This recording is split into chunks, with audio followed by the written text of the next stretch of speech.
Good evening, good day, good night, wherever you are. Welcome again to another episode of the Silk Stocking Sisters podcast. I'm your host, Dr. Teresa Canada. I have with me today another special guest, because you all know all my guests are really special people. My friend and my cousin-in-law, believe it or not, Claude L. Dallas Jr. And I want to welcome him to today's episode. Welcome, cousin. Thank you. I'm excited to be with you this evening. Well, thank you for supporting me and being able to share your story. People don't know that I know these people, and I didn't even know for sure about your experiences until I spoke to my cousin Sheila. And Mhm. she said, "Well, Claude, he went out of district and went to another school in Cincinnati." I said, "Really?" I said, "Well, we got to share that information." And I say to the audience, I have a previous episode that I talked about my experience working in the suburb of Cincinnati, Ohio. So this is like kind of an extension of also Ohio's experience. So I want to say, can you share with us, about your background, where you grew up, and your family dynamics a little bit, and what led you to the experience you had leaving your school district and going to another district outside of your school district, and eventually what happened by your coming back into that district? Can you start with us there? Sure. I grew up in an area on the northern periphery of Cincinnati called Lincoln Heights. It was a totally African American city, community opposite a huge plant where General Electric was located. We were really self sufficient. We had our own school system, police force, everything there. And I think the greatest experience or value of that experience was that most of the families were first generation from the South, and so they moved to Cincinnati for to advance their families and for opportunities. My parents bought their first and only home in 1945, the year prior to my birth. So, this was a very significant event and location for them. There was a great sense of community, as you hear many people talk about in terms of the being involved. I was the youngest of five children. I have four older sisters, so I was the only male. But my parents, as I was growing up, they kind of, through either inference or directly, told me that they expected me to be the bearer of the family into the future because I was a male, and they just had that notion that the male carries the future of the family. So they took it was like I said it in the book that I written, that it was as though they were passing me a baton. And so I had that within me. In addition, the teachers were all African American, and many of them had graduated from Tennessee State and all around the country. Okay. And they were very, very invested in our education. And uh, but it was a day when they didn't tolerate misbehavior, insolence or any disrespect like Right. that. Good point. Plus, it was supported by my parents because I knew that they would not have to miss school or work to come because Oh, of disciplinary things. well, let me pause for a second. Now, where exactly did your parents, you said from the South, were they from the area or from the South? My mother was born in 1917 in Covington, Georgia, right near where I presently live now in Atlanta. And my father was born in Opelika, Alabama in 1912. Uh, so they separately, of course, families moved to Cincinnati, and that's how they met one another. So you're saying the community that you grew up in was very close-knit families, and a community of people who were engaged, involved in education, their children, and having a better life for them, correct? Correct. And the interesting thing is, people sometimes they will hear how I speak now, and they say, "Well, you speak good English or something like that." I said, "Well, it's the way we spoke in our home. My parents did not accept. We didn't speak any sub languages or things like that. We had to use correct No grammar. slang, and no No, slang in their no household. slang. No, and you know what was also fascinating, I'll tell you this quickly. Neither my mother nor my father graduated from high school, but they were very, very knowledgeable, and they really respected education highly. Good point. That's an excellent point because oftentimes many of the ACE issues because they weren't able to attend school sometimes because they didn't have quote unquote colored schools or something. That's one of the Yes, things. So that's why I wanted to talk about, the fact that you grew up in a community that was really mostly predominantly African American communities and that families knew each other, the teachers and what you mentioned. If you could expand a little bit more about those teachers that you had in those classrooms at Lincoln Heights Public School in the public schools in Lincoln Heights. yeah, the teachers, many of them lived in the community. That was another thing. So I knew that it was not a. They didn't have to have a lot of effort to stop by our home to confer with the parents if that was necessary. And so that was another thing that I guess you say motivated you. I just didn't really have a disciplinary problem, but they let all the students know that they would come by the home and confer with their parents in the case that they had problems with their discipline. Sounds good. But so you're now confirming a lot of what I say, and some of that has a lot of that has changed, of course, now, unfortunately. But the fact that the community, schools, parents, all of that makes a difference in terms of the actual achievement options available, helps to support the child through that process. Do you think that's Yes, still the case? That you think that was the case when you grew up, but do you think that's still the case now? I think it is. I mean, my certainly my wife, your cousin, and Sheila, and I, when we got married in 1969, and we started our family in 1970. From that point on, we made different decisions about the educational process that we desired for our children, and so it was.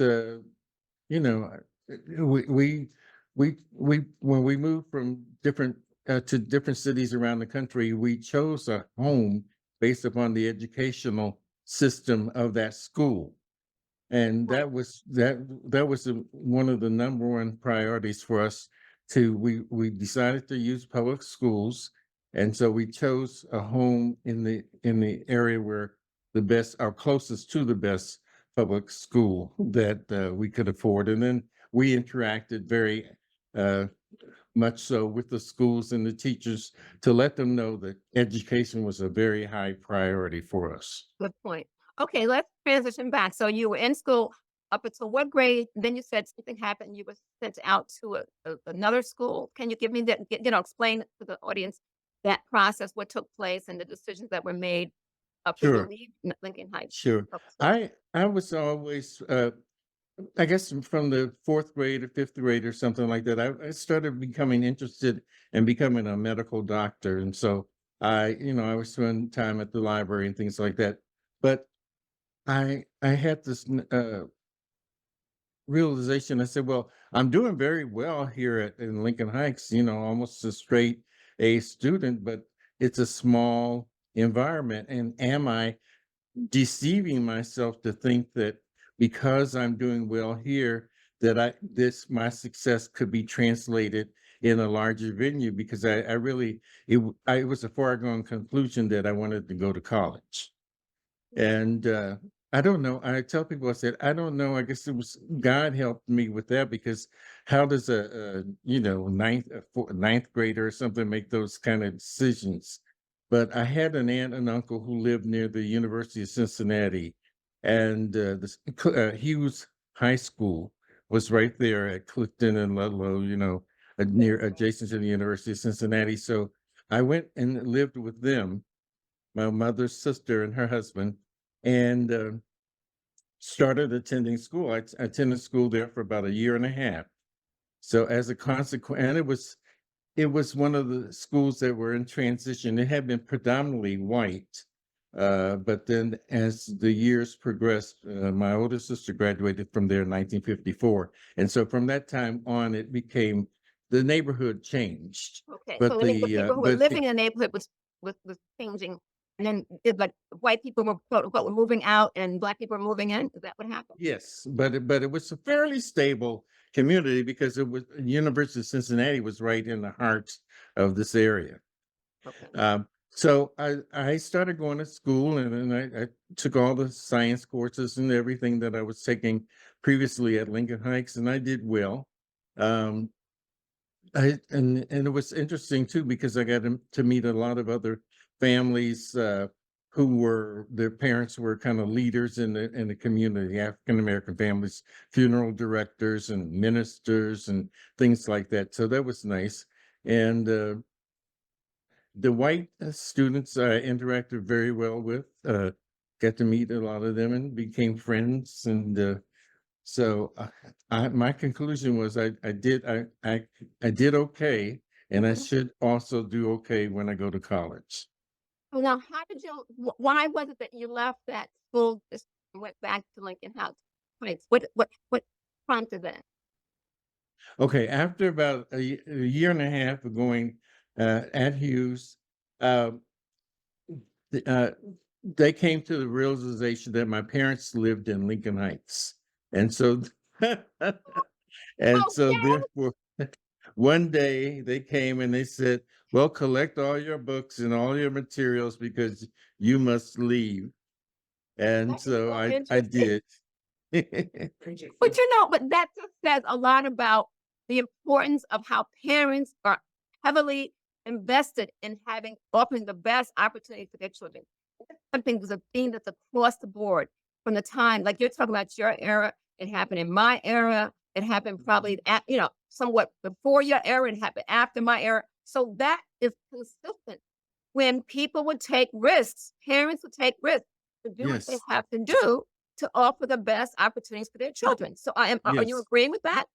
I agree, and I felt really sad to leave that that environment because I wanted to graduate from Hughes High School, but I returned to Lincoln Heights, and I was, of course, uh, uh, interacted with all the students that I had known, many of since kindergarten, Right, and right, there was a group of us who always competed, and I tried to get all 99s or hundreds, and right, so right. we just melded back together Okay. and when I ended up in a year later graduating in a class of 35 students, there were just Wow. 35 of us. There were 125 in the eighth grade, but by the time I graduated in 1964, there were only 35 of us. What is it because people dropped out? Dropped out, some pregnancies, different things like that. Right. And also the other thing was General Electric and some of the Procter and Gamble. Many of them eventually got jobs, I guess, during the summer I or see. whatever for that. So I said, well, that's nice. You're getting a Buick Electra 225. They were beautiful, but I wanted to get my education, forestall that instant Right, gratification. right, right, right, right. Put a pause in that temporarily. Well, let me ask this. Okay, say to us, share with the audience what you did once you graduated from high school. What college did you attend? What degrees did you receive? Yes, okay. So the only college that I applied to was the Ohio State University, and so I was enrolled in the pre medical program, and so I pursued my degree in zoology. And from 1964 to 1968. And while I was there, I was in ROTC. Of course, it was during the Vietnam era. So I got in ROTC and then I requested a 2-year deferment in order to go to graduate school. And I returned down to Cincinnati to the University of Cincinnati, where I got a master's of biology, cell biology. Um, from the University of Cincinnati, and in that, I think it was close to that time is when, the year before I graduated, I got married. Oh, 1969. I okay, graduated with my degree in 1970.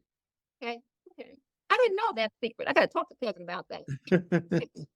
I've never Yes, thought about that. I kinda missed that. But anyway, yeah, that's interesting. See, what you're saying, what you're confirming is what basically I try to discuss on the podcast, how education was key for families of color, specifically the, Black communities, and how the community and families supported the young people coming up in those communities to help them provide them opportunities so they can excel, give them opportunities that could offer them the best opportunities moving forward, which many people unfortunately don't believe that. They hear other myths about how it is. And I'm saying, no, no, no. Parents may not all know, even parents who didn't have their own college degrees, they still wanted their own children to have the college degrees, pursue that as much as And possible. you know what was remarkable, when I graduated from Ohio State, I owed $500 in student loans only.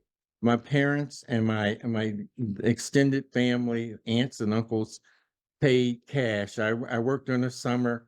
Everything was paid with cash except for $500. Wow, They amazing. sent me. I get an envelope with $25 or $35, and it was all by faith. Yep, good.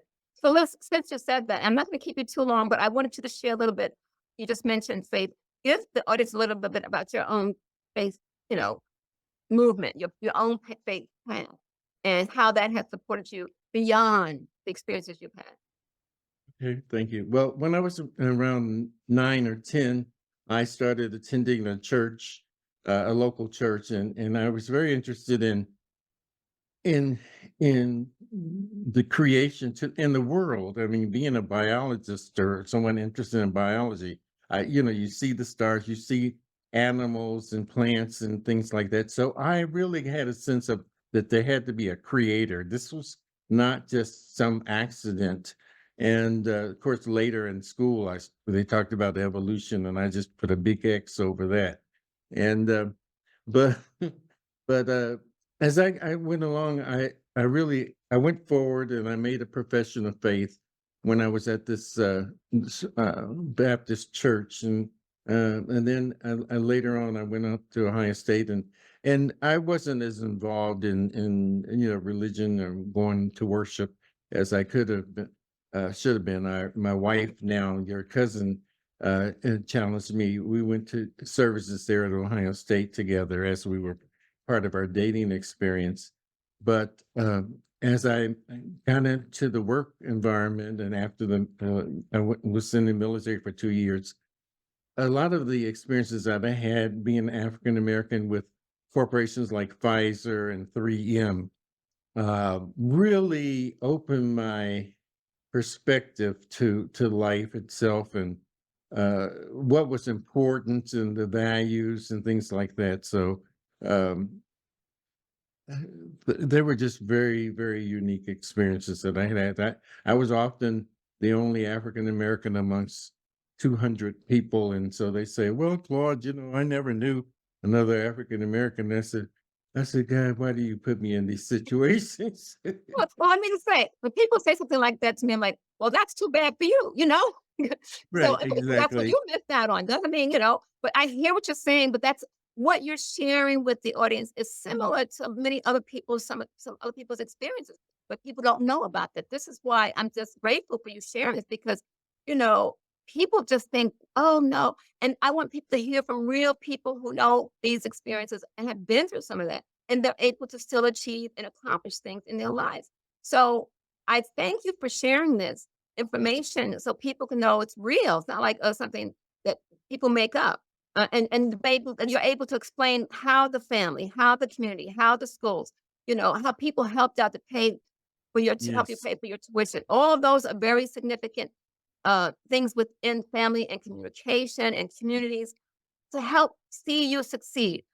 And I'm hoping that'll continue as we go through next generations, but some of that's challenging. But before we go on, I want you to just mention about your book, A Legacy in Poems, Bridging the Gap. Can you just share something Yes, about that to your audience with the audience?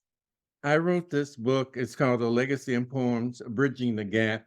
It was published in 2012 on Amazon, and what it was kind of interesting that I started writing poems, maybe in the 70s, and of course at that time there were no computers, or Right. barely, just had typewriters. But sometimes I would type a poem and put it on a sheet of paper, and I type poems to my wife or to various family members, or just about life in general.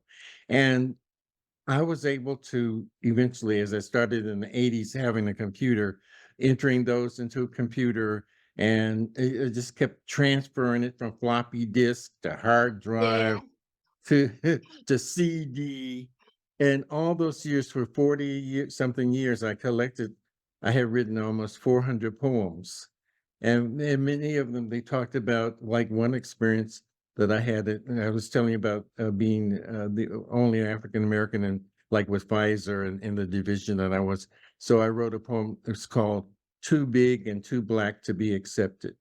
It's Interesting. kinda humorous, but it also talks about the emotions and the feeling of responsibility for representing how can one represent a culture, an entire culture?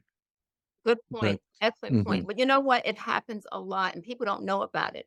And I'm thankful for you sharing that information because people, I mean, I know there are other people who go in and aren't able to get through that because they don't have that understanding of culture to be right. able to help sustain it. See, you've had the foundation in place that allows you to be able to still pursue and still be able to achieve and still be able to withstand some of that. Where I think oftentimes many of us don't have that. They don't have the foundation that can give them support when they do come into situations like that. So I'm glad you shared that information. I think the poetry piece is really excellent. So those of you who don't know, it's still available on Amazon. So check it out. Okay. If you don't remember the Yes. name, people, contact me, my email, and I'll let you know. But, I wanna take a couple of minutes just to thank you for sharing this, and it's immense. I have to tell the audience, I was completely unaware of all of this. Now this he's been married to my cousin for how many years? And I'm just finding this out. Are you kidding In me? June, it'll be 55 years. And look, um, this is why I say, communication is key. And everywhere they traveled, the move, I think I visited them every place they moved to. Well, Yes, to you did. Cincinnati, and when you went to California, wherever California, yeah, so, I mean Virginia. right, I have to now get to the Atlanta area, right to you, the Atlanta area, so my apologies, but I'll get there soon. Well, cousin Claude, thank you so much for sharing this wisdom, your experiences, and the highlights, and the perseverance that you went through, and the persistence, and the importance of how you had this foundation that helped buoy you up through all the challenges that you met throughout your life up until this point. So, thank you so much. Do you have any last Thank words you for the for giving audience? me the opportunity. And I just as to I guess summarize, we've had the opportunity now to see our children become adults, and most of our grandchildren have become adults. And some of the same values that were entrusted to me from my parents have been passed down to them, to their Good point. children. Good point. Yeah. Excellent. And we need to do more of that, correct? Yes, we do. And Absolutely. that's my heart aches when I see some of the families that's not visible. Yeah, it's hard. It's hard. And unfortunately I think I see more of that now than ever before. I mean, even families that at one point were cohesive um aren't as connected as they should be today. Yes, yes. So Thank you let's again for the time. Oh, no, absolutely. This has been a pleasure. I'm looking forward to and I'm looking forward to seeing you in person sometime soon, okay? Okay, thank All you. right. Thank you. That's it for this episode of the Silk Stocking Sisters, everyone. We'll see you next time. Have a good evening. Bye now. Goodbye.